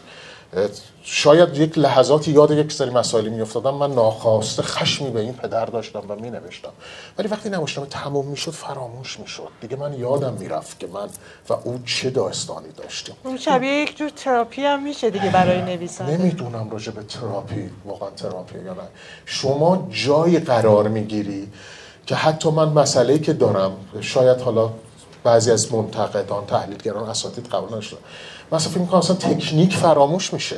ما تکنیک رو باید یاد بگیریم قطعا، ولی موقع نوشتن اصلا نمیتونی استفاده بکنی، اینقدر بالا پایین میشی، باید تو ناخودآگاهت باشی. این ماجرایی که حالا توی نوشته های استرینبرگ دیدم و خب برای من خیلی جذاب بود، در نظر نمایشنامه‌نویسی راجع به کارگردانی اجازه بدید سی بگم. ما در شرایط، شاید این حرف رو باید اینجا زد، در شرایط عجیبی در تئاتر امروز به سر میبریم. خیلی اوضاع تئاتر کشورمون وخیمه. از این جهت بگم الان من فکر کنم حدود 150 نمایش داره در سطح تهران اجرا، من نشمردم ولی حدوداً آرام تو میدونی فکر کنم 150 تا داره، بین 100 تا. خب یعنی ما الان فکر میکنم از لندن و پاریس بیشتر تئاتر داریم. یعنی ما الان 120 تا نمایشنامه‌نویس، 120 تا کارگردان، این همه یه چیز حدود 1000 تا بازیگر و داره کارها انجام میشه، میره، مردم هم دارن میرن میبینن. ولی خب در رابطه با کیفیت میبینیم که چه کیفیت‌های نازل و اسفباری، یعنی دارن جوری قشر بیننده‌های تئاتر تربیت میکنن با یک سری تئاتر مختصر. من دیروز اتفاقا داشتم این رو میخوندم، با جواد داشتم صحبت میکردم، میگفتم به این دارم، من وقتی دارم میخونم این نمایشنامه میگم الان این بخواد اجرا بره چه بازخوردی داره، تماشاگر امروز تئاتر چه برخوردی باهاش داره. یکی دیگه از دوستان من اجازه بدید نام نبرم چون الان یه نمایشی اونا در ایران شهر آوردن، یکی از کارگردانای نامی قبلی که بسیار کارگردان خوبی هم هست آورده، داشت مینالید از تعداد تماشاگر. بعد بحث دوباره استرینبرگ شد، گفتم به نظر تو الان ما بخوایم استرینبرگ رو اجرا ببریم، مثلا پلیکان و نمایش یک رویا رو، تماشاگر امروز چجوری برخورد میکنه؟ گفت من اصلا فکر میکنم اون کار با شکست روبرو میشه. این خیلی فاجعه است، این خیلی بدی. یعنی یک نویسنده بزرگی اینقدر نمایشنامه‌های قوی، اینقدر خوب که انگار مثلا برای مسائل امروز ما نوشته، ما بخوایم کار بکنیم و تماشاگر ما بخواد پس بزنه. این به خاطر اینه که کارگردان ها، این برمیگرده به کارگردان ها، نمایش هایی که داره الان اجرا میره هیچ کدوم هیچ وقت نمیان به این سمت و سو نمیان و تماشاگر رو بردن ذائقه‌ش رو به یک سمتی که اصلا یه چیزایی که من نمیتونم اسمش رو بذارم تئاتر، شاید باید از واژه سیرک یا مثلا جنگ هفته اینجور چیزا باید استفاده کرد. کماکان شما یه سرچی در تئاتر امروزمون بکنید. شاید برای همینه که به نظر من نشر کار خوبی داره میکنه، این که مهرگان خرد میاد و این استرینبرگ‌ها رو میذاره برای اون کسایی که باید ببینن. چون الان یه دانشجو تئاتر بخواد بره یه تئاتری ببینه که دلش استرینبرگ یا ایبسن رو بشناسه واقعا نشدنیه، برای همین باید چاپ بشه بیان ببینن. این یه معضله، من نمیدونم چجوری باید این معضله حل کرد، ولی به نظر من باید استراتژی باشه برای جوانهایی که بیان به این سمت و این کارها عرضه بشه. چون نمایشنامه در نهایت نوشته میشه که روی صحنه بره، خوندنش برای ما نمایشنامه‌نویسا خوبه که یاد بگیریم این چجوری نوشته اون رفته، ولی رمان نیست، نمایشنامه رو باید روی صحنه دید و این یه وضعیت اسفباریه که امروز تو تئاترمون داریم. سراغ بزرگان نمیرن. خب اولا خیلی از زورشون نمیرسه. یعنی مثلا همین نمایشنامه پلیکان که دیشب آخر وقت من خوندم و با جواد صحبت کردم 5 تا 6 تا بیشتر کاراکتر نداره، ولی که آیا اصلا کسی در خودش میبینه زورش میرسه که بتونه این رو بیاره اجرا؟ این یه خورده پارادوکسه. من واقعا خودم هم نمیدونم چه نسخه‌ای میشه براش پیچید، ولی به هر حال باید به اون سمت بریم. خیلی ممنون از آقای میرعلی اکبری. برگردیم به آقای عاطفه و صحبت زبان که آقای شهبازی مطرح کردن. در ادامه اون صحبت ها اگه صحبتی داریم بفرمایید. بله مرسی. من اجازه بدید چند تا مطلب رو در ادامه روشنه مثل این که صدا میاد؟ بله. آقای شمشیر عزیز یک مطلبی رو گفتن در مورد اینکه ما باید بیشتر سینمای نمایشنامه‌نویس رو بشناسیم. بسیار مطلب درستیه. به دلیل شکستی که من توی برخورد با ناشر اولم داشتم، یعنی ابر و باد و ما و خورشید و فلک جمع شد تا سونات اشباح اولین نمایشنامه‌ای باشه که چاپ بشه، چون قرار ما بر این بود که بر اساس سال نوشتار نمایشنامه در بیاد. حالا شد به اونجا که اون در بیاد، چون اون موقع در از نمایشنامه نوعی بود و به هر تقدیر و من مقدمه‌ای براش نوشتم. همه این نمایشنامه‌ها مقدمه داشتن، اما کار به جای رسید که انگیزه‌ای برای چاپ اون مقدمه‌ها وجود نداشت. اما به واسطه ارتباط حسی و کاری حرفه‌ای که الان بین من و نشر مهرگان خرد هست، تمام کارهای جدید با مقدمه، یعنی اون چیزهایی که من اون سالها نوشتم یا تحقیق کردم یا پژوهش کردم، در هر نمایشنامه چیزی روش بین 10 صفحه تا 40-50 صفحه از منظرهای مختلف. یک جا کاملا رمانتیک احساسی راجع به استرینبرگ به مرگ رسیده،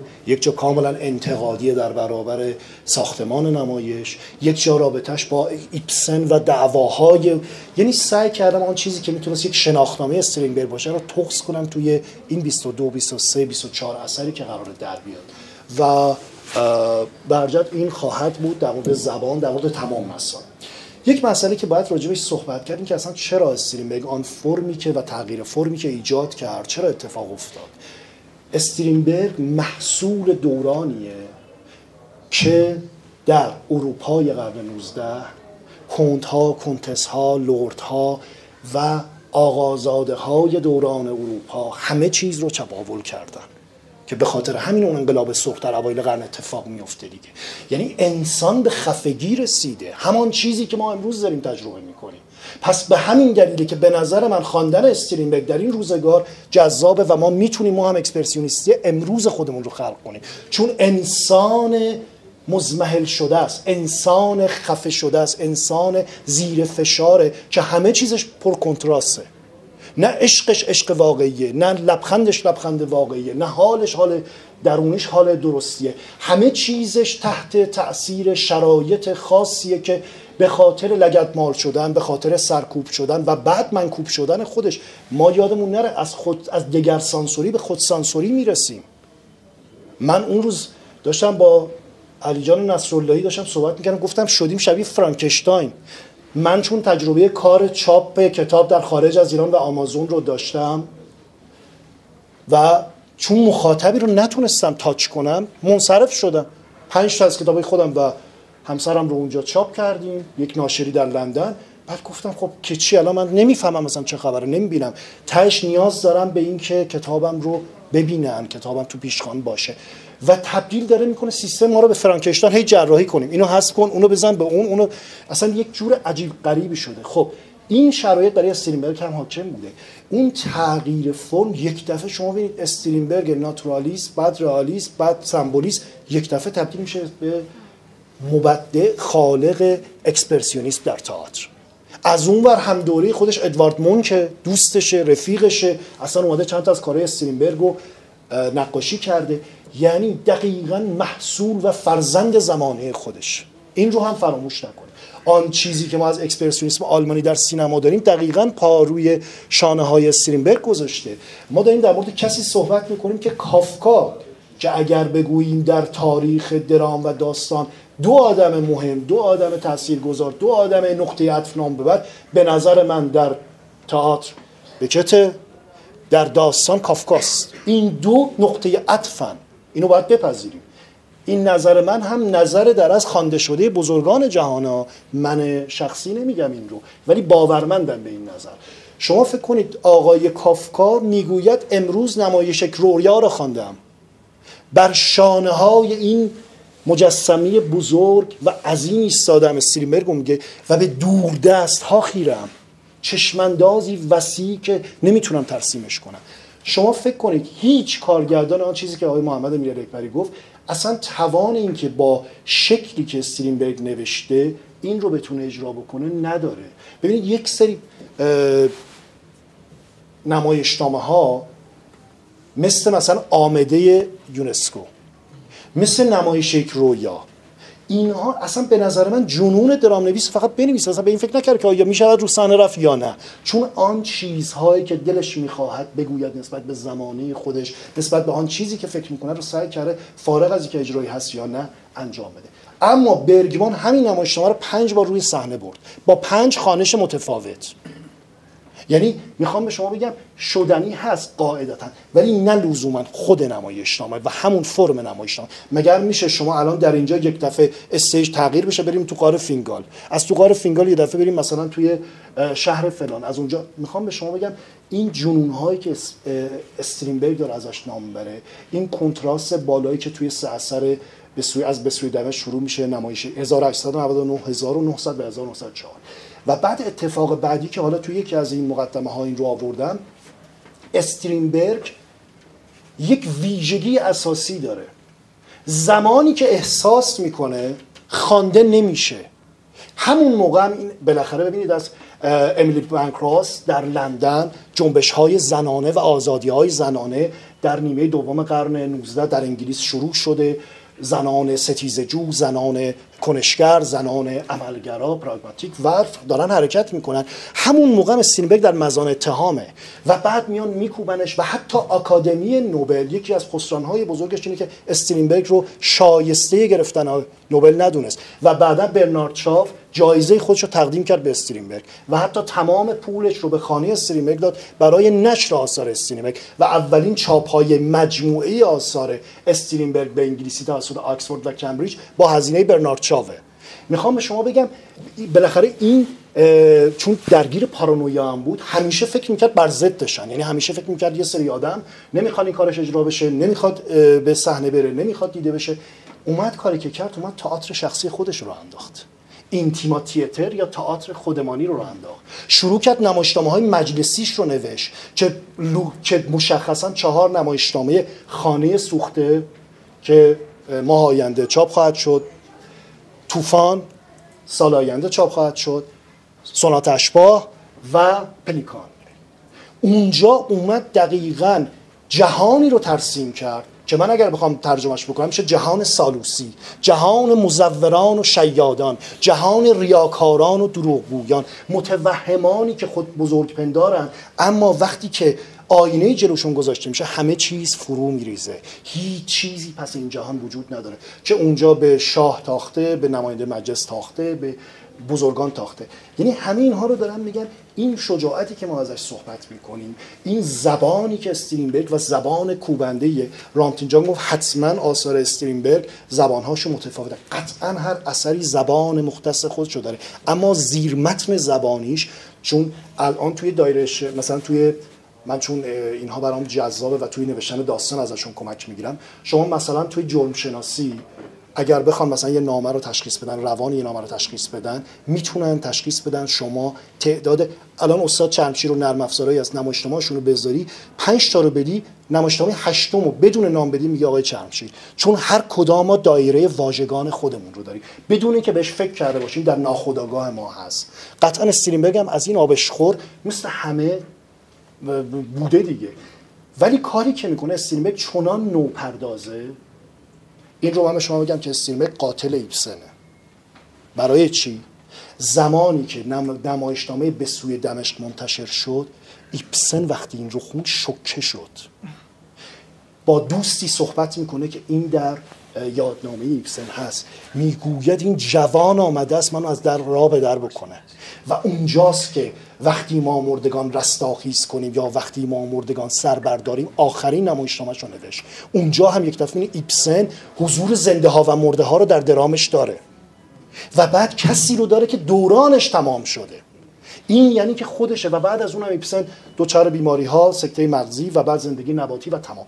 میخوام به شما بگم استرینبرگ با زبانی که به کار میبره، با تغییر فرمی که انجام میده و بعد یک چیز دیگری که بسیار مهمه راجع به استرینبرگ جامع الاطرافه. 3 قطعه موسیقایی نوشته، دهه 40 اجرا شده در سوئد، صفحه هاش هست. عکاس بسیار قابل و نامداریه، اولین آرتیست در تاریخ جهان که از خودش سلف پورتره گرفته. 13 سلف پورتره از خودش گرفته، استاد دوربین های اولیه کوداک رو گرفته، سینی کشیده بوده، 13 متر برای خودش طراحی کرده بوده. دگلانژور به این وصف بوده در جنون آمیزترین حالت خودش قرار میگرفته، دگلانژور رو میزده، بعد میزده نویسنده دیوانه در حال نوشتن، خودش هم پشت نویسی کرد عکس‌ها. بعد یک روز دوست میگه اینا چیه؟ میگه چرا فکر میکنی عکس باید زیبایی تو رو نمایش بده؟ عکس باید روح تو رو نمایش بده. استرینبرگ نقاش بسیار قابلیه و جالبه که برخلاف اکسپرسیونیسم، سمبولیسم، بیشتر ناتورالیستیه و طبیعت رو، همان چیزی که جناب شمشیر گفتن، ما اگر میخوایم استرینبرگ رو بررسی کنیم قاعدتاً باید به این فکر کنیم که استرینبرگ به پسای همه یه زیست ها فکر میکنه و همینطور اگر میخوایم خود استرینبرگ رو بررسی کنیم باید به پسای زیست خودش فکر کنیم. باید به این فکر کنیم چرا خودش رو پسر کلفت مینامه. چون وقتی 13 سالشه، شبی که مادرش مرده و در پایین خانه همان اتفاقی که در پلیکان میفته، منتظرن تا فردا چون زمستان سرده تشییعش بکنن، صداهای عاشقانه و عشقبازی رو متوجه میشه و میبینه کلفت خانه که همچون مادرش بود و رفیق مادرش بود در این سالها، پدرش در حال عشقبازی باشه، در حالی که مادرش در خب بعد ما میگیم چرا ضد زنه؟ خب اینها هست. یعنی نسبت به جنس زن بی‌باور یه جای فکر میکنه. میدونید یکی از چیزهایی که استرینبرگ دوست داشت و راجبش مقاله نوشته که به زودی توی که از این مقدمه میاریم، در مورد 1001 شب نوشته، عاشق 1001 شب بود، برای اینکه اونجا هم مدام در مورد مکر زنان داره صحبت میشه و این خیلی احساس میکنه این واقعیت گویی. اینها رو میخوام جمعشون بکنم. استرینبرگ عکاس، استرینبرگ نقاش، استرینبرگ روزنامه نگار، استرینبرگ نویسنده، استرینبرگ روانشناس، آدمیه که نوشته هاشو برای نیچه میفرسته. ابر انسان یا ابر مرد نیچه رو قبول داره، با فروید داره مکاتبه میکنه، تمام اتفاقهای روز خودش رو میخونه و کار دیگه‌ای که میکنه و مهمترین کاره اینه که وقتی احساس میکنه هیچ کس نمیبینتش، نمیفهمتش، این پارانویاشه، این توهمشه، این بدبینیشه، خودش شروع میکنه کارهاشو به فرانسه ترجمه کردن، برای آندر آنتوان میفرسته. به همین دلیل، چون اون موقع پاریس یعنی مرکز هنر دنیا، اگر شما در پاریس دیده بشید یعنی در تمام دنیا دیده شدید.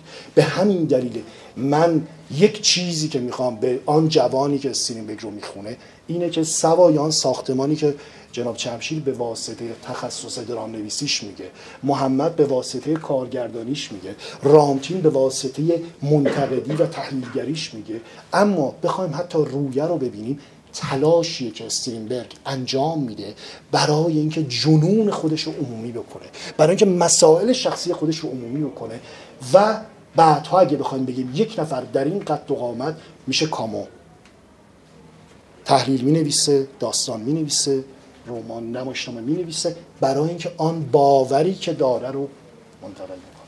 خیلی ممنونم از شما آقای عاطفه، ترجمه بسیار خوبتون و من دوباره تکرار میکنم ارجاعات، پانویس ها، مقدمه‌ای که در نمایشنامه ها چاپ شده واقعا تأمل برانگیزه و ما رو تقریبا بی‌نیاز میکنه از جستجو کردن. من یه چیزو مثلا اینو یادم رفت، خیلی وقت ندارم. نه در مورد این ارجاعات فقط بگم یه یادی بکنم از استاد نادیده خودم، استادی که ازش یاد گرفتم. اگر این پانویسا اینقدر قویه فقط به یک دلیله، ما هممون شاگرد پیشا خودیم. من یکی از آدم‌های مترجم‌ها غول‌هایی که به من کمک کرده، به من یاد داده شجاع‌الدین شفاست. کمدی الهی برای من آن چیزی که دانته انجام داده خیلی جذابه، اما کاری که شجاع‌الدین شفا بدون اینترنت و فقط با فرهنگنامه‌های بریتانیکا و نمیدونم ایران و این یعنی کلاس درسی بود برای من. به همین دلیل شما این پانویسا رو می‌بینید یاد گرفتیم از آدم‌هایی که این کاره بودن. امیدواریم که کمک بکنه به نسل بعد. حتما همینطوره. میام ما خیلی وقت نداریم، یه 5 دقیقه من اختصاص بدم، اگر که سوالی هست و سوالی مونده بفرمایید. یه کسی یه سوال به من داد، میخوای خودتون بپرسید؟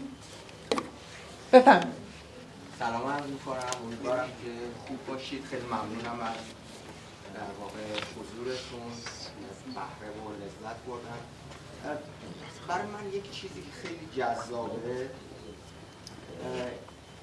فارغ از این که هر یک از بزرگان در یک دوره تاریخی تأثیر خودشون رو گذاشتن، تاریخ رو تغییر دادن و شانه‌هاشون تجربه‌های بشری حمل شده و مجموعه اینها، این مسئله است که چقدر معاصر ماست، چقدر با من همخوانی داره، چقدر با من همسایه است. یک بخشیش رو جواد عزیز اشاره کرد در مورد وضعیت عمومی در واقع سرزمینمون یا حالا سرزمین‌های شبیه ما، این سالوسگرایی، این مجموعه فشار، خفقان و مجموعه. اما یه بخش دیگه‌ای که باز برای من از این مهمتره و میخوام بزرگواران صحبت بکنن و سعی میکنم سریع ختم کنم، اینه که فرض رو بر این بگیریم که ما در سرزمینی زندگی نمی کنیم که خفقان است. مثلا فرض میکنیم ما زمان ظهور کرده، همه چیز خوب است، عالی است. و حالا با این شرایط، یعنی به عنوان انسانی که در زمانه اکنون جهان دارم زندگی میکنم، در مناسبت‌های جهانی دارم زندگی میکنم، استرینبرگ با من چه گفتگویی میتونه داشته باشه یا من چگونه میتونم اون رو کارگردانی کنم و اشتراک بذارم اون رو با بقیه. من فقط یه چیزی بگم اگه دوستان اگر خواستن صحبت کنن، یه مثال میارم با یک اقتباس. به نظر من یکی از اتفاقات خیلی مهم که میتونه بیفته اینکه دانشمون نسبت به اقتباس و بازنویسی انقدر بالا باشه میتونیم خوانش خودمون رو داشته باشیم. یه واقعیته. این که دارم میگم نظری هستش که من بهش باورمندم و در انگلیس ما نویسنده‌ای رو داریم به نام پاتریک ماربر که از کارگردانان و نویسندگان مطرح BBC هست. 2006 یا 7 حالا دقیق تاریخش رو یادم نیست که به زودی این ترجمه من ازش منتشر خواهد شد. یه نمایشنامه می‌نویسه بر اساس دوشیزه جولی به اسم افتر میس جولی، پس از میس جولی. میاره دوشیزه جولی قرن 19 آن شب میتسومر یا آن شب نیمه تابستان رو میبره در یک میتسومری، در یک نیمه تابستانی که خانم مارگارت تاچر پیروز شده. حالا از یک طرف کارگران، اون حزب کارگر و خیلی جالبه میخواد بگه که از قرن 19 تا الان همه شعارهای کارگران خوبن، کارگران باید برابر باشن، برادر باشن، باید این اتفاقا بیفته، ولی هنوز نیفتاده و هنوز قاعده این که فئودال ها میتونن زیست شما رو تغییر بدن و در نهایت شما هم اگر وارد بشی نهایتا میخوای خیانت بکنی بهشون. یعنی با همین سادگی آورده بروزش کرده. یعنی فکر میکنم یکی از راهاش میتونه این باشه.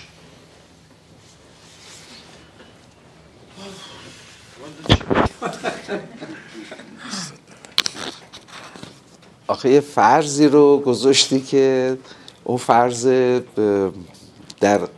در واقع موجود نیست. هر فرضی رو آدم بنابر دارایی‌هاش میتونه در رو بنیان بگذاره.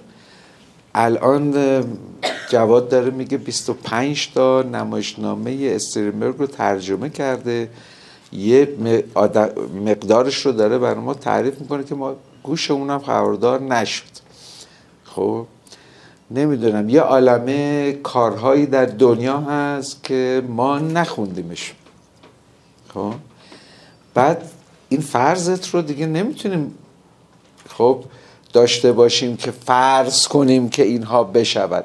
فرض وقتی اتفاق میفته، یعنی این ماجرا که تو داری میگی وقتی اتفاق میفته که فرض خارج بشه. چند نسخه این چاپ کردی سمیه؟ 500 تا. اون لارژ جواد خوشبخته. 100 تا نمایشنامه چاپ میشه تو این مملکت و اون 100 تاش در رأس ناشر میمونه. نمایشنامه‌های قدیم سمیه چند تا مگه چاپ شده؟ خب یعنی ما خودمون هم، حالا همه اون حرفا هم زدی، اما خودمون هم با خودمون بدیم. خب یعنی خودمون در اون فرض قرار نمیدیم بخوانیم. خب همه این 25 تا رو بخوانیم، جواد زحمتشو بکشه بیشتر از اینها هم اگر بود در واقع ترجمه بکنه، سمیه هم در واقع منتشرشون بکنه، ما هم بخوانیمشون، بعد میتونیم در منطقه فرض قرار بگیریم. همیشه بچه‌ها به من میگن این که تئاتر نیست، این لفظ رو به کار میارن، میگن این که تئاتر نیست. میگم این که تئاتر نیست و کسی میگه که صبح خب در پاریس صبحانه‌شو بخوره، ظهر در لندن نهارشو بخوره، شب هم یه ساندویچ سبک بخوره بغل برادوی. ما که تا شاب دلازیم هم نمیریم دیگه. حالا این که تئاتر نیست خیلی جمله قابل توجهی نیست. میدونی اول فرض رو بسازیم، بعد میتونیم رویا پردازی کنیم به کجا میرسه. واقعیت به همت ناشرینمون، به همت مترجمینمون، فاصلمون نجومیه. خب فاصلم واقعا نجومیه به دلیل نخونده هامون. اما دارایی داریم که داریم خب بی توجه از کنارش رد میشه. با همین دارایی میتونیم تنفس کنیم. اگر داریم تنفس نمی کنیم به دلیلی که به همین دارایی اندکمون هم بی توجهیم. بسیار ممنونم. صحبت درباره استریمینگ به نظرم خیلی بیشتر از ایناست، ولی خب وقت ما خیلی محدود بود. ممنونم از شما که اومدین در این روز شلوغ و سرد. برای شما پذیرایی آماده شده، میتونید تشریف ببرید. ممنونم از مهمانان عزیزمون. شبتون بخیر.